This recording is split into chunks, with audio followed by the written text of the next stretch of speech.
What's going on here? An important question, but one that very few people, often excluding myself, can answer.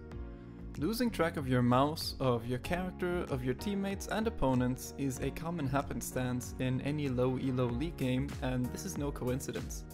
Flashing lights, an overuse of particle effects, inconsistent telegraphing, and skins are primary factors in why every League of Legends teamfight tends to turn into 50 Shades of Barney's vomit. Hello, my name is Aaron, and today we will be discussing League of Legends ability design. We will find out why it is so confusing, especially but not exclusively for beginners, find examples from other games that tend to do a better job, create a system which should help alleviate these problems, and then attempt to implement some examples into the game.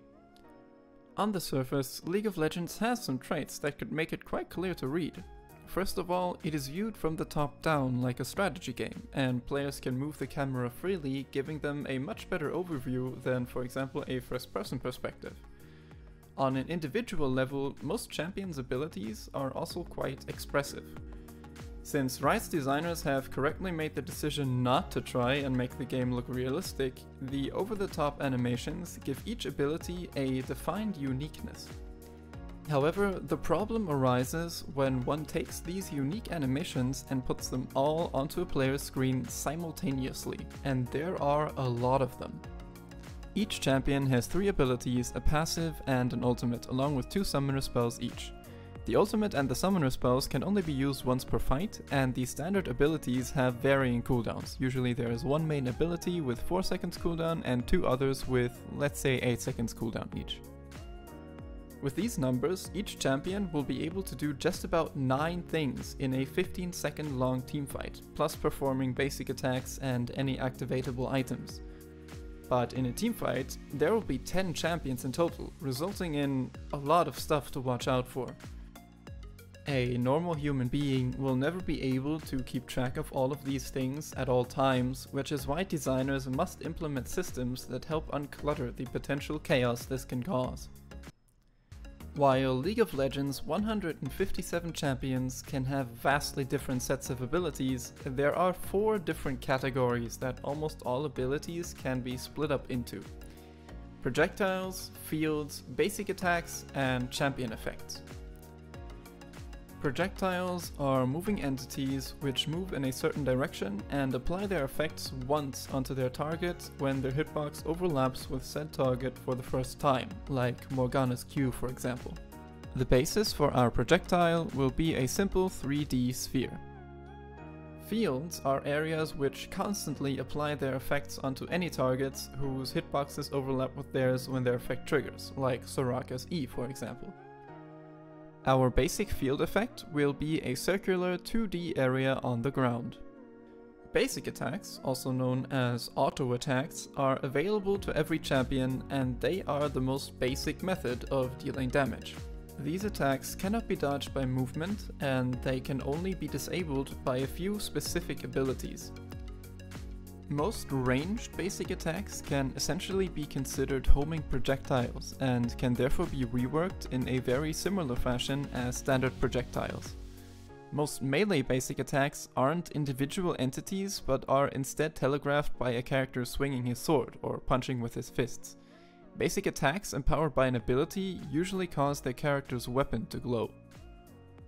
Champion effects are effects that are applied directly onto a champion and provide either a positive or negative effect for said champion.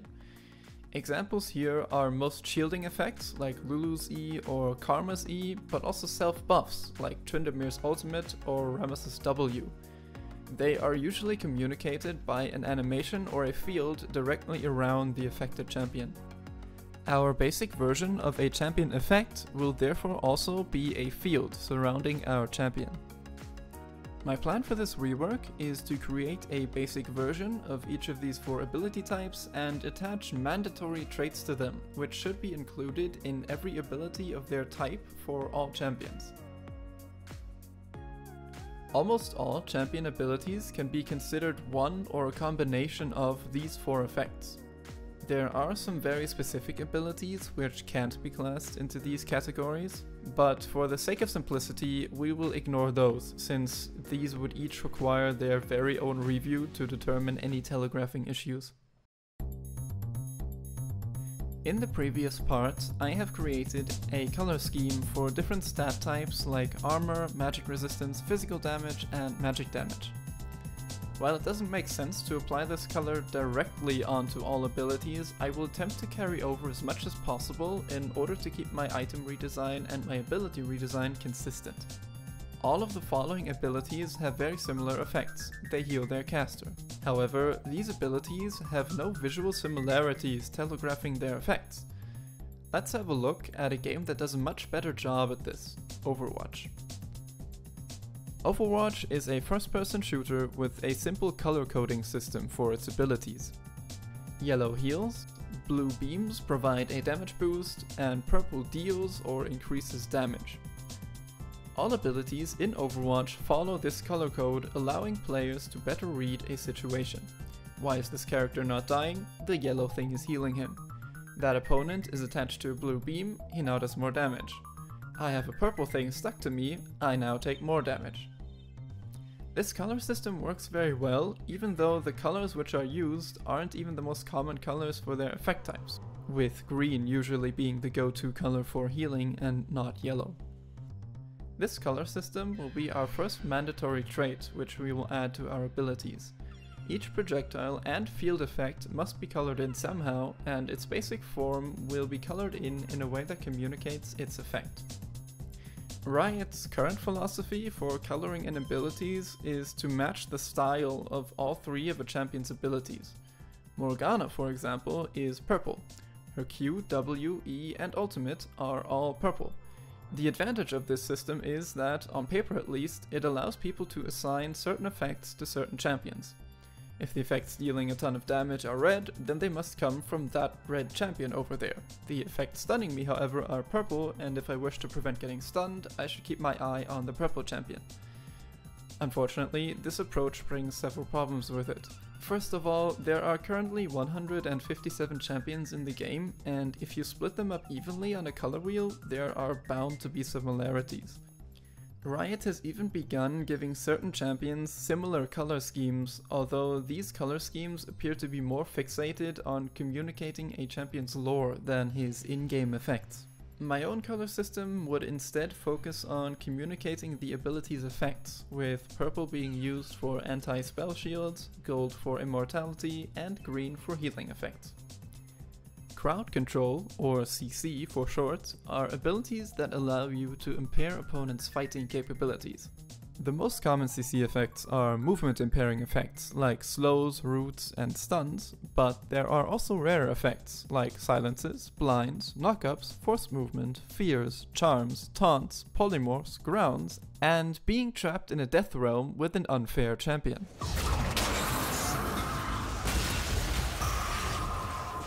Currently, each type of CC has its own unique icon which will appear over the head of any champion affected by it.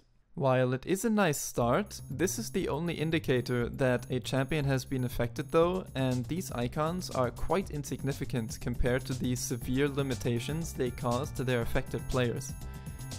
The first step in reworking this system would be to provide a general shape and color theme for each CC effect. I've decided to go with a light blue coloring for slowing effects, since ice and frost effects tend to be common visual traits for slows amongst most video games. Also, any slowed character will leave a trail of light blue particles on the floor, the particle rate increasing with the strength of the slow. Stuns and roots are very common immobilizing effects. Stuns prevent a player from moving and attacking, while roots only prevent movement. In my experience, it is a common occurrence for players to get stunned without realizing it, causing them to attempt to cast abilities without them being able to do so. Communicating this is a large part of the UI rework in the next video, but when approaching this from the ability side, I have decided to communicate both stuns and roots with bright white flashes and an audible bang upon impact, similar to a flashbang grenade. When hitting minions, these white flashes should also be played, but be reduced in size. To communicate their inability to defend themselves, stunned champions will then be surrounded by a glowing field of white lightning for the duration of the stun. Since rooted champions are still able to shoot back, they will only have a spiky white ring around their feet. There is already a color code for charms, which is pink, and fears, which is black. Since the icon for taunts are 3 orange lightning bolts, I have decided to turn orange into the indicator for taunting abilities. Since each of these abilities completely disable their targets, preventing them from moving on their own, casting spells, or using basic attacks, I have given each of them a flashbang effect in their according color. Movement abilities, including knockups, are already telegraphed quite well since they move their affected target. Since knocked up champions cannot cast abilities or use attacks, I have decided to also give knock-up abilities the same white flash effect as roots and stuns. I considered using blue and red to communicate magical and physical damage, but since this is already communicated by the color of the in-game damage numbers and by our redesigned items, I decided to use blue and red for something much more important. Number 4. IFF Indicators. Remember our chaos calculation from before, where we estimated that players would need to analyze about 90 different things each team fight? Well, half of these abilities are being cast by our own team. There is no friendly fire in League of Legends. All damaging and otherwise detrimental abilities cast by teammates will simply pass through allies without incurring any penalties. Unfortunately, this is not communicated by the game. One can tell allied and enemy champions apart by looking at the color of their health bars, but that's it. Especially when skins are involved, teammates can waste precious attention and resources avoiding abilities that don't even affect them. Overwatch completely colors its abilities either blue or red, leaving no room for misinterpreting which abilities are yours and which are those of your opponent. I decided to go with the same color scheme for League, since the two different teams are already defined as a blue side team and a red side team. For both projectiles and area effects, these IFF indicators should always form the outermost border of each ability, since knowing whether an ability even affects you or not is more important in a heated situation than the effect itself. Additionally, adding a translucent blue or red glow to each ability prevents overlapping radii from confusing players.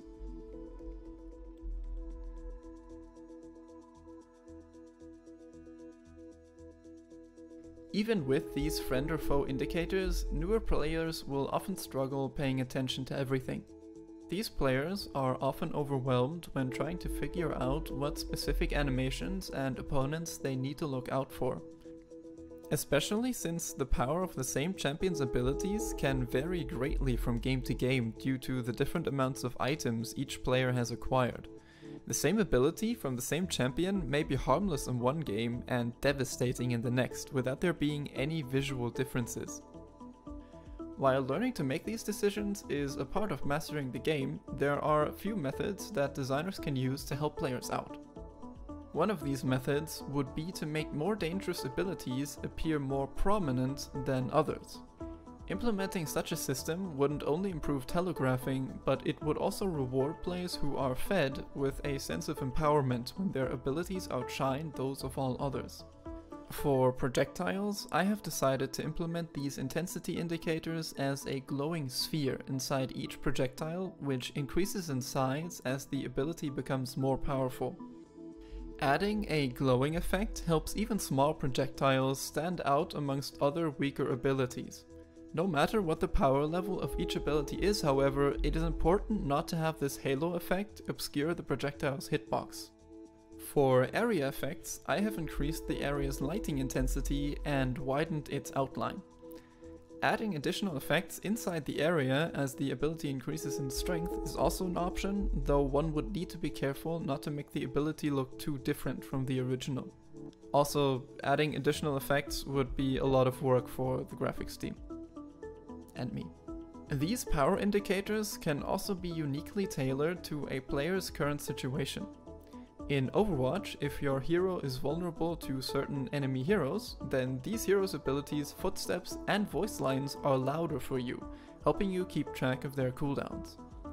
A similar system for League would be very useful since the game often runs into the issue of low impact abilities having bright flashy animations while some high impact abilities stay far too subtle. The fact that skins change the appearance of champion abilities and more expensive skins tend to be far more flamboyant than basic ones exasperate this problem. Number 6. Visual Clutter. I am going to show you a short clip of a teamfight. This champion, Master Yi, who looks like this in game, is extremely fed and can kill our entire team. Try fighting him. Willst du dich hier rüber flashen? Sure. Warum nicht? Ich bin dabei. 3, 2, 1, go! Alter, wir sind halt einfach komplett drin. Ich finde Yi nicht. Ich habe ihn nicht gefunden. Kommt schon, wo ist er? Ah, nee, ich habe ihn auch nicht gefunden. War zu viel. Ich habe so richtig gesucht. Das ist lächerlich, dass der da drin nicht stirbt. Verdammt. Ja, also ich dachte, das wäre der Play, ne? Couldn't find him. Let's try again. 3, 2, 1, go! Alter, wir sind halt einfach komplett drin. Ich finde Yi nicht. Ich habe ihn nicht gefunden. Kommt schon, wo ist er? Ah, nee, ich habe ihn auch nicht gefunden. Some of you more experienced League players may have found him, but in case you haven't, I'll highlight him for you and play the clip in slow motion. 3, 2, 1, go! Alter, wir sind halt einfach komplett drin.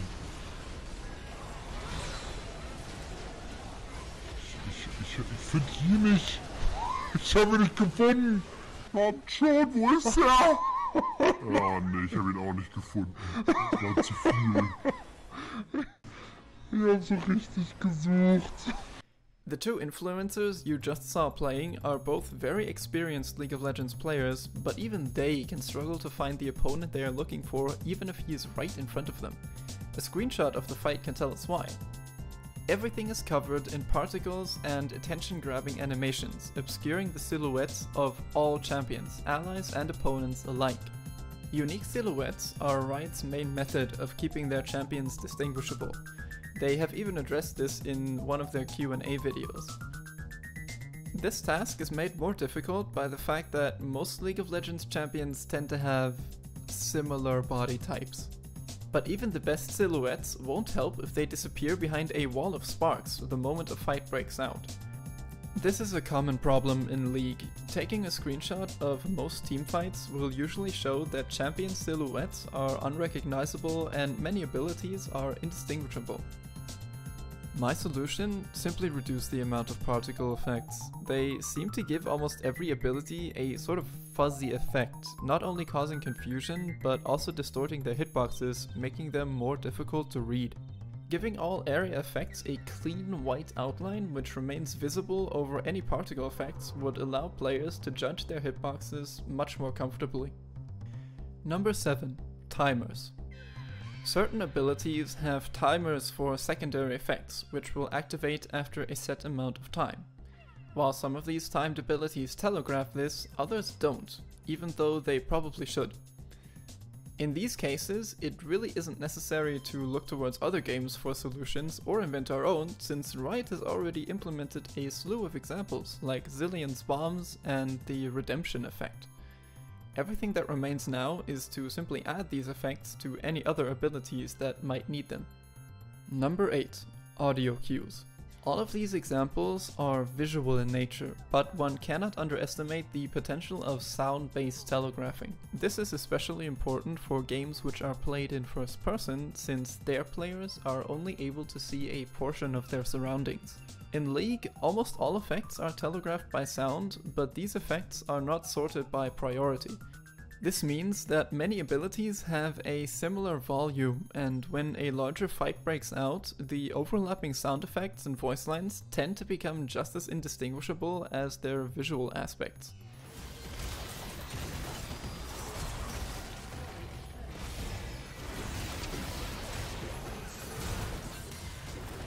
A player's comprehension of League's audio interactions does improve over time, but I have a few ideas how this learning curve could be flattened out a bit. We have already discussed Overwatch's example of audio prioritization, and I would recommend implementing a similar system into League, where the sound effects of champions are louder to players whose character is particularly vulnerable to them. There is also the question of camera positioning. Since players can freely move the camera around, it begs a question of whether the sound effects at the center of your screen should be highlighted, or the effects that are closest to your character. Currently, if your camera is not near the action, you can't hear it. Most of the time this makes sense, but especially if you're being damaged by an enemy champion while watching a fight on the other side of the map, having some audio cues would be nice. Another aspect that can be taken from Overwatch are global ult voice lines. All heroes' ultimate abilities have global voice lines, like McCree's iconic High Noon.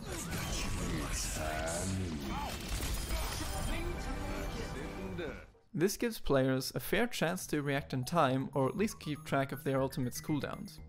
This allows all members of a team to stay on the same page regarding their opponent's current strength, and it allows teams to smoothly make quick decisions with minimal communication. Number 9. Issues. There are some issues that could arise if Riot Games try to implement these changes into the game. I would like to address them in this last segment. Skins are cosmetic items that change a champion's appearance in-game. They can be earned for free by acquiring random skin shards through missions, but the only way to get a specific one is by spending money on the in-game currency Riot Points to purchase it directly. Since League of Legends is free to play, these skins represent Riot Games' main source of income. Unfortunately, skins are also a primary reason why the game's telegraphing is such a mess. Since skins also change the appearance of characters' abilities, they hamper any attempts to create a universal design code for in-game abilities. This is where the practicality of my entire rework plan can be called into question. Changing all 157 champions' abilities to fit a design code would be hard enough, but changing the appearance for every ability for every skin as well, since skins change the appearance of their champions' abilities, that's quite the task. One way to reduce the scope of this rework would be to have skins only change the appearance of their characters, like in Overwatch. But this would make them a lot less flashy and therefore less marketable, and it would also disappoint many of the more cosmetics-oriented fans who already bought skins while they were still affecting the appearance of their abilities. If this rework wouldn't be feasible, I do have some ideas on how to still try to alleviate some of these problems. The simplest solution would be to allow players to deactivate skins for themselves, which means they would only be able to see every character's vanilla look. Ideally, this would be an option somewhere in the game's graphics settings. Another, perhaps more marketable idea would be to allow players to dress up their opponents with skins that they own. This would allow players to set up their own color code, assigning their most attention-garnering skins to the champions which they deem the most dangerous. This would also create an incentive to buy skins, not only for champions that a player plays himself, but also for those champions that counter him. I might even buy a Teemo skin if this happens.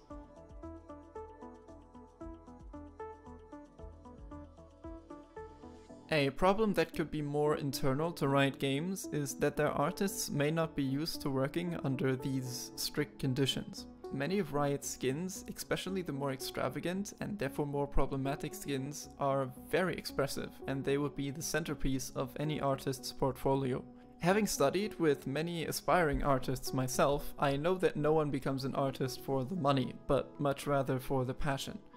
Restricting these passions through design codes could face internal pushback.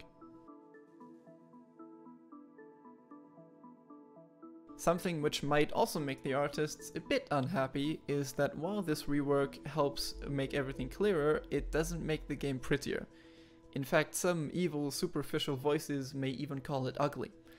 The question of how much more important aesthetics are compared to clarity does not have a clear answer. Therefore, most of these reworks should have built-in customization options to allow each player to decide for themselves.